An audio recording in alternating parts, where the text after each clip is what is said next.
இப்போ மீன ராசி என்பர்களே, கடந்த காலங்களில் அந்த பாம்பு இருந்ததுனால, ராகுங்கிற கிரகம் இருந்ததுனால, அதே போல் 7ஆம் இடத்துல கேது, நிறைய குடும்ப பிரிவுகள், காதலில் நிறைய பிரிவுகள் ஏற்பட்டிருக்கும், காதல் திருமணங்களில் நிறைய பிரிவுகள் ஏற்பட்டிருக்கும், திருமண வாழ்க்கையில் கூட நிறைய இடர்பாடுகள் ஏற்பட்டிருக்கும்.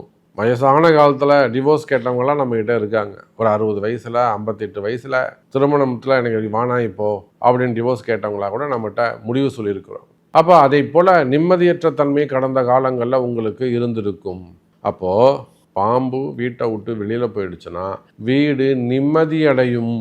சார், நிம்மதி ஃபஸ்ட்டு பாயிண்ட்டே உங்களுக்கு நிம்மதி கிடைக்கும். சார், நீங்கள் ஃபஸ்ட்டு நிம்மதியாக இருந்தால் தானே சார் எந்த ஒரு விஷயத்தையும் நீங்கள் யோசிக்க முடியும், எந்த ஒரு விஷயத்தையும் நீங்கள் அப்போ தான் பிளான் பண்ண முடியும், திட்டமிடவே முடியும். மனசுலேயே நிம்மதி இல்லை, குழப்பம் இருக்கும்போது நீங்கள் எப்படி ஒரு பிளான் பண்ண முடியும்? அப்போது மீனராசி என்பர்களே, இந்த ராகு கேது பெயர்ச்சியால் முதலில் முழுமையான வெற்றி பெறக்கூடிய ராசியாக, நன்மை நடக்கக்கூடிய ராசி அல்லது நிம்மதி பெறக்கூடிய ராசியாக மீனராசி அன்பர்கள் இருக்கிறார்கள்.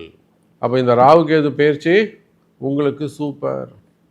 ஆனால் சாமி, எங்களுக்கு ஜென்ம சனின்னு ஒன்று நடக்குதே, போராத குறைக்கு கேந்திரத்தில் குரு பகவான்